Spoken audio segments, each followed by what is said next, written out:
भगवान श्री कृष्णचंद्र जी ने अपने जन्म से लेकर ही पूरे जीवन पर्यंत हम लोगों को शिक्षा दे रहे हैं। भगवान का प्रागट्य कब होता है? भाद्रपद मास में। अब भाद्रपद मास पूरे एक वर्ष के अगर महीने हम गिने तो चैत्र, वैशाख, जेठ, आषाढ़, सावन, भाद्रपद अर्थात 6वां महीना पड़ता है। हम लोग जीवन में देखते हैं या तो हम आदि अर्थात प्रथम को महत्व देते हैं या तो फिर अंत को महत्व देते हैं। तो भगवान से रामचंद्र जी प्रकट हुए थे रामावतार में चैत्र मास में अर्थात आदि में, प्रथम महीने में।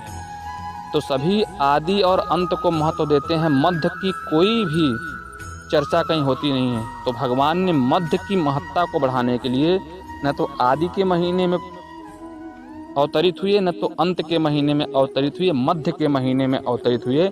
इसलिए भाद्रपद मास में भगवान इस संसार में आए। मास के बाद आता है तिथि।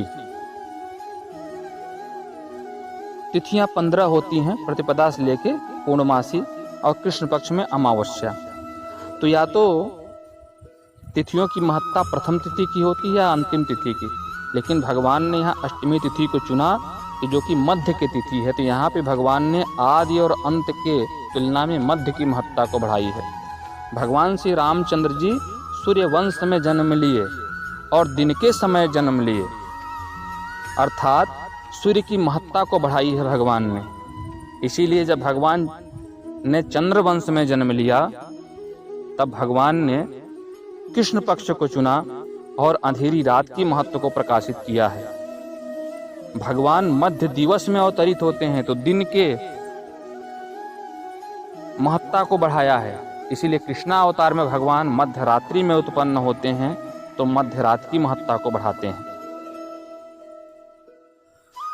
भगवान माता देवकी के गर्भ से अवतरित होते हैं तो माता रोहिणी की महत्ता को बढ़ाने के लिए रोहिणी नक्षत्र में जन्म लेते हैं ताकि माता रोहिणी के भी ऋण से मुक्त हो सके भगवान, इसलिए रोहिणी नक्षत्र का चुनाव करते हैं। तो भगवान का जो जन्म है ना वह भी निष्पक्ष है। और जो व्यक्ति पिछड़ा हुआ है, जो चीज़ें पिछड़ी हुई हैं, जिनका महत्व नहीं है समाज में या जिसको लोग कमतर करके आंकते हैं, उन सबके महत्व को भगवान ने अपने जन्म के साथ ही बढ़ा दिया है। कोई व्यक्ति जब प्रसव की प्रक्रिया होती है तो उस समय भगवान ने यह बताया है कि लोग अच्छे स्थान का चुनाव करते हैं जो सुरक्षित हो हर प्रकार से, लेकिन भगवान ने जो जेल की काल कोठरी है उसके महत्व को बढ़ाने के लिए भगवान ने काल कोठरी में अपने आप को अवतरित किया। अर्थात परिस्थितियां चाहे अनुकूल हों और चाहे प्रतिकूल हों, जगह कोई भी हो, परमात्मा तो अपनी ऊर्जा के साथ हर जगह विद्यमान है और हर जगह प्रकट हो सकते हैं। इसलिए उनकी नज़र में राजमहल और काल कोठरी सब एक समान हैं। वो एक समान सत्ता का संचालन करने वाले हैं। ऐसे परमात्मा ने अपने जन्म के समय जो क्रियाकलाप करके दिखाया। इसके अलावा जब भगवान कारागार में प्रकट होते हैं, आपकी एक बहुत बड़ी शिक्षा मिलती है कि जब भगवान प्रकट होते हैं अपनी पूरी ऊर्जा के साथ तो कारागार के सारे पहरेदार सो जाते हैं और माता पिता की बेड़ियां खुल जाती हैं। अगर किसी कुल में अगर सुपुत्र का जन्म हो जाए तो माता पिता के जितने भी बंधन हैं, चाहे क्रियाकलाप कर्म कार्य के हों चाहे और कोई बंधन हैं, एक सुपुत्र के आ जाने से उनके सारे बंधन खुल जाते हैं। और जो विषय रूपी और अज्ञान रूपी जो पहरेदार सदैव हमको पहरा दे रहे हैं, हमको सन्मार्ग पे जाने नहीं दे रहे हैं, एक सुपुत्र के हो जाने से और एक सद्गुण के आ जाने से ऐसे सारे जो विषयाशक्ति वाले दुर्गुण रूपी पहरेदार हैं ये सारे सो जाएंगे और हमारा मार्ग प्रशस्त हो जाएगा। जब भगवान को लेकर वसुदेव जी जाते हैं तो यमुना जी बड़े वेग से बढ़ती हैं और भगवान के चरण स्पर्श करके और अपने अंदर से जाने का मार्ग वसुदेव जी को प्रदान करती हैं। जिसके जीवन में भगवान आ गए हैं, जिसके मस्तिष्क पे भगवान की आभा चमक रही हो, ऐसे व्यक्ति के जीवन में कैसा भी बाढ़ हो, कैसा भी आतंक हो, कैसे भी जीवन की कठिनाइयों की बेड़ियां लगी हुई हों, सारी की सारी खुल जाएंगी जब आपके सहस्त्रा चक्र में सदैव भगवान विराजमान हो अपनी ऊर्जा के साथ। तो भगवान कहते हैं कि जब मैं वसुदेव जी के मस्तक पे अपने आप को विराजमान किया हूँ, तो यमुना का बाढ़ ही नहीं, संसार की कोई प्रलय की शक्ति नहीं जो उनके मार्ग को अवरुद्ध कर दे। तो एक बार सिर्फ आप भगवान को अपना कर देख लिए, एक बार उनको अपनाकर अपने मस्तिष्क पे स्थित करके देखिए, अपने मन में स्थिर करके देखिए। ये जो विषय के बाढ़ हैं, ये जो भवसागर के बाढ़ हैं, ये जो विषयाशक्ति है, ये जो भोग की इच्छा है, विलासा की इच्छा है, जो तृष्णा है, ये जो आपको पीड़ा दे रही है, ये सारे पीड़ा के बंधन से भगवान मुक्त कर देंगे और आपका मार्ग प्रशस्त कर देंगे। भगवान ने ऐसा दिखाया है। भगवान बताते हैं कि जैसे ही आप हमको अपने मस्तिष्क से हटाएंगे, जैसे हमको छोड़ेंगे, पुनः बंधन में पड़ जाएंगे। जब वसुदेव जी भगवान को गोकुल में रख के आते हैं, उनके पैरों में फिर से बेड़ियां लग जाती हैं। अर्थात जब तक परमात्मा का सानिध्य था और तब तक ये स्थिति बनी रही। बाद में जब वसुदेव जी को भगवान संपूर्ण रूप से प्राप्त होते हैं कंस के वध के पश्चात, तो जीवन पर्यंत उनको बेड़ियों के बंधन में नहीं जाना पड़ता है। तो एक बार अगर आप भगवान के शरणागति होने के पश्चात भी अगर सन्मार्ग से हट जाएंगे तो पुनः बंधन में पड़ जाएंगे। तो भगवान संदेश देते हैं कि मुझे छोड़ना कभी नहीं है। अगर मुझे छोड़ दिया तो ये बेड़ियां जो कटी हैं मेरे प्रभाव से फिर तुमको आलिंगन कर लेंगी और उसी बेड़ियों में, विषय बंधनों में ही फंसकर तुमको रहना पड़ेगा। उसके बाद भगवान के जीवन से शिक्षा मिलती है कि माता पिता की सेवा, माता पिता की देखरेख और मातृ ऋण पितृ ऋण से उत्तीर्ण होने के लिए प्रयास करना, उऋण होने के लिए प्रयास करना। भगवान बाल्यकाल में माता यशोदा को, रोहिणी को सुख पहुंचाया। अपने वात्सल्य प्रेम के द्वारा उनको हर प्रकार का सुख दिया। जिस परिस्थिति, जिस व्यवस्था में रही, उनको सुरक्षा प्रदान की। उसके पश्चात बाल्यकाल में ही कंस जैसे आतताई राजा को उसकी सेना के साथ नष्ट करके और उसके राज्य में धर्म की स्थापना करके, उसके पश्चात अपने माता पिता को कारागार से मुक्त करा के उनके अधिकारों को उनको दिलाया है और उनका मान बढ़ाया है। वर्तमान में हम क्या देख रहे हैं? माता पिता की सारी संपत्ति को हड़प कर, उनको घर से निकालकर वृद्धाश्रम की तरफ भेजकर, जितने दुराचरण हम उनके प्रति कर सकते हैं, जितना दुर्व्यवहार कर सकते हैं, जितना उनका तिरस्कार कर सकते हैं, उसकी पराकाष्ठा पे हम चले जाते हैं। माता पिता की संपत्ति को तो हम अपना जन्मसिद्ध अधिकार मानते हैं, साथ ही साथ माता पिता के तिरस्कार को भी जन्मसिद्ध अधिकार मानते हैं। और हम कहते क्या है इसको कि हम बहुत ही ज़्यादा मॉडर्न हो चुके हैं, हम बहुत ज़्यादा कल्चर्ड हो चुके हैं। आप कल्चर्ड नहीं हुए हैं, आप बहुत ज़्यादा सुसंस्कृत नहीं हुए हैं। ये आप अपने विनाश का मार्ग खोल रहे हैं। जिस माता ने आपको 9 महीने तक अपने उदर में उदरस्थ रखा, अपने गर्भ में, आपके बाल्य अवस्था में आपके मलमूत्र को साफ किया, आपको सर्दी गर्मी बरसात से बचा कर रखा, आपको नैतिक शिक्षा दिया, प्राथमिक गुरु बनकर वह ज्ञान दिया, जिसके कारण आज आप किसी स्थिति में, किसी परिस्थिति में खड़े हैं। ऐसे माता पिता का अगर आपने तिरस्कार करके उनको वृद्धा आश्रम की तरफ अगर आपने भेज दिया, तो इसका मतलब आप अपने पतन को निमंत्रण दे दिए हैं। तो भगवान श्री कृष्णचंद्र जी से शिक्षा लेनी चाहिए आज इस जन्मोत्सव के अवसर पे कि मातृदेवो भव पितृदेवो भव। जो माता पिता की सेवा सच्ची निष्ठा से करता है तो किसी और परमात्मा की पूजा करने की आवश्यकता नहीं है। परम पद मोक्ष तो उसका बिल्कुल सुनिश्चित ही है। जिस तरह से आप भगवान का पंचोपचार, दसोपचार, षोडशोपचार पूजन करते हैं, शास्त्रों का कथन है कि कोई व्यक्ति अपने माता पिता गुरु की अगर उसी प्रकार से पूजा सेवा कर दे तो उन्हीं के स्वरूप से ही नारायण का प्रकट साक्षात्कार हो जाएगा और व्यक्ति मोक्ष को प्राप्त हो जाएगा। इसके साथ साथ भगवान ने यह बताया है कि प्रत्येक व्यक्ति के जीवन में शक्तियों का भंडार है, चाहे वह बाल्यावस्था में हो, चाहे युवावस्था में हो, चाहे प्रौढ़ावस्था में हो, चाहे वृद्धावस्था में हो। भगवान ने अपने छोटे से 7-8 दिन में ही पूतना जैसी राक्षसी का उद्धार किया है, तृणावर्त का उद्धार किया है।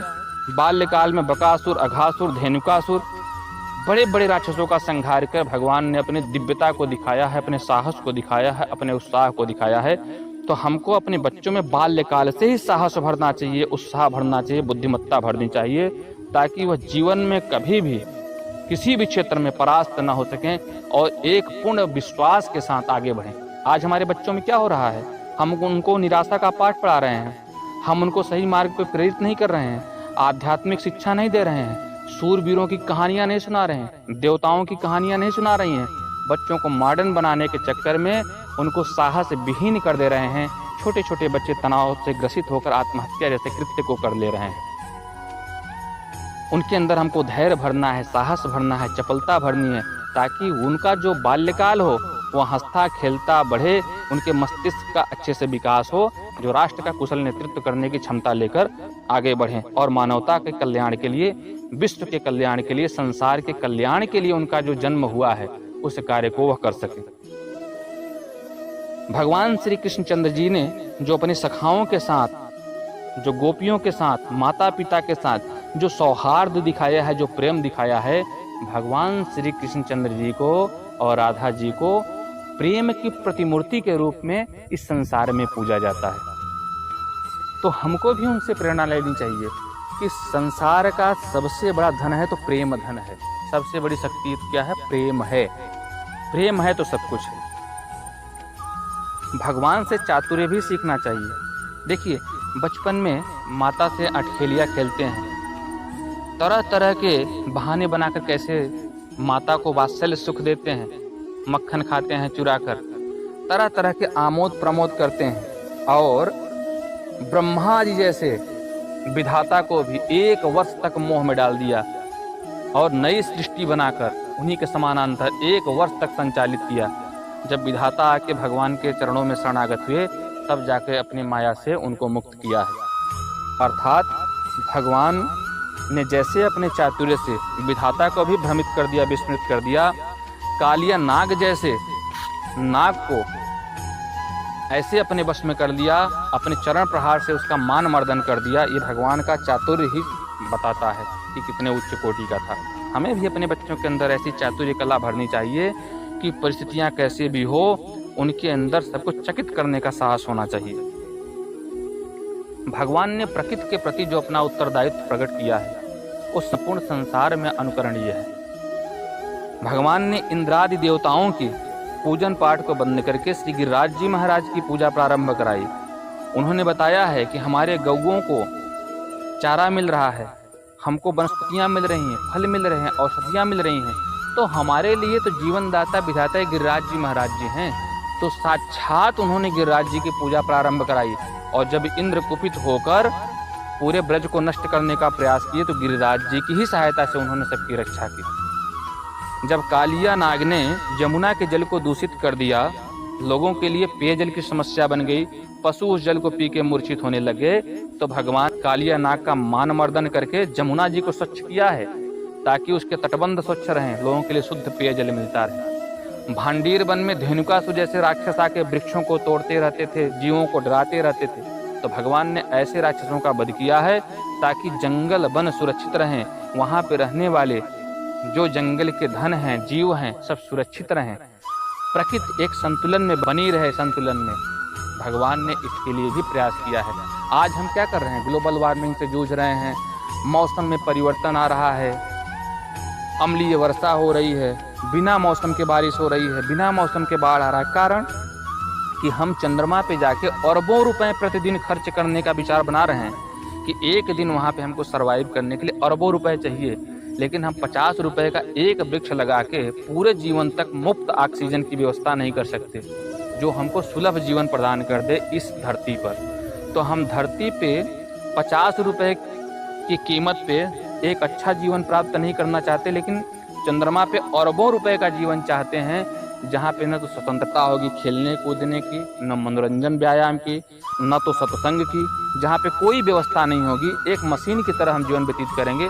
वहाँ के लिए हमारे पास बहुत पैसा है, बहुत विज्ञान है, बहुत बुद्धि है, लेकिन मैं पृथ्वी पे 5 पेड़ लगाकर इस पृथ्वी की सुंदरता को, अपने वायुमंडल को, अपने प्रकृति को बचाने का प्रयास नहीं कर सकता हूँ। ये हमारी सोच है।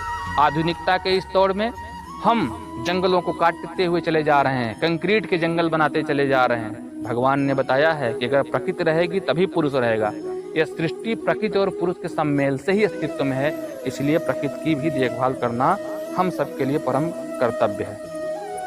भगवान बताते हैं कि जो हमारे माता पिता हैं और गुरु हैं, उनके प्रति हमारे कर्तव्य होते हैं। जैसे माता पिता को उन्होंने कारागार से मुक्त कराया और जितने भी लोग थे उन सबको सुरक्षा प्रदान की, तो गुरु के प्रति उन्होंने कर्तव्य को निभाया है। भगवान अपने आप में पूर्ण ब्रह्म है, लेकिन फिर भी उन्होंने सांदीपनी गुरु जी को अपना गुरु स्वीकार किया है और सारी विद्याओं को बिना अभिमान के उनसे प्राप्त किया है पुनः, और गुरुदक्षिणा के रूप में माता के अनुरोध पर उनके सभी मृत पुत्रों को जीवित करके दिया है।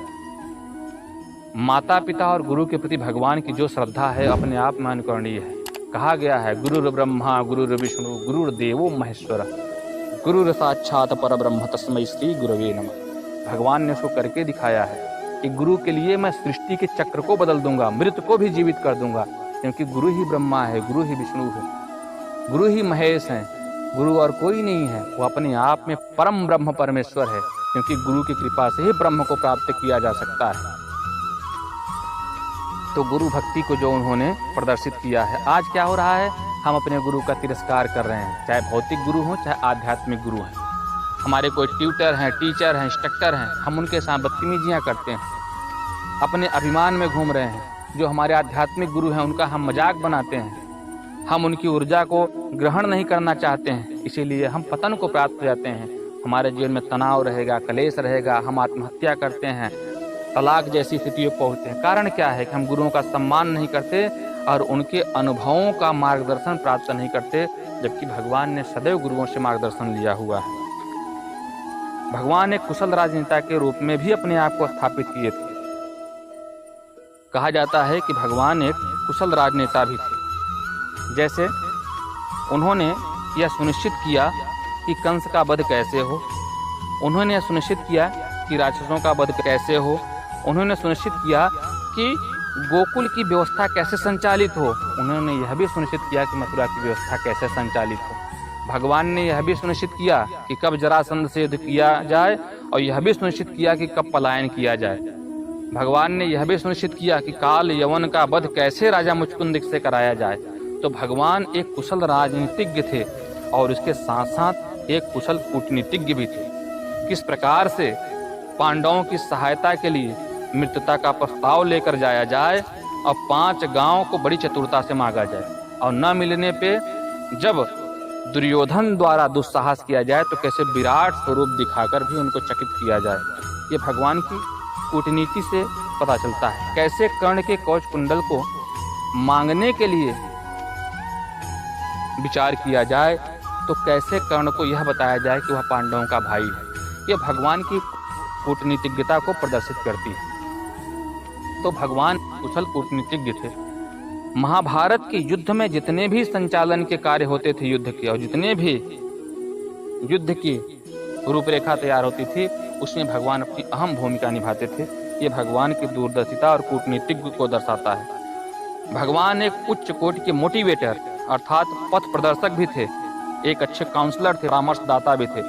जब कुरुक्षेत्र के मैदान में अर्जुन अपने सगे संबंधियों को देखकर युद्ध से अपने आप को अलग करना चाहते हैं, तो मात्र 40-45 मिनट के गीता के उपदेश ने इतने बड़े महासमर में अर्जुन के द्वारा लाखों लाख योद्धाओं का संहार करवा दिया।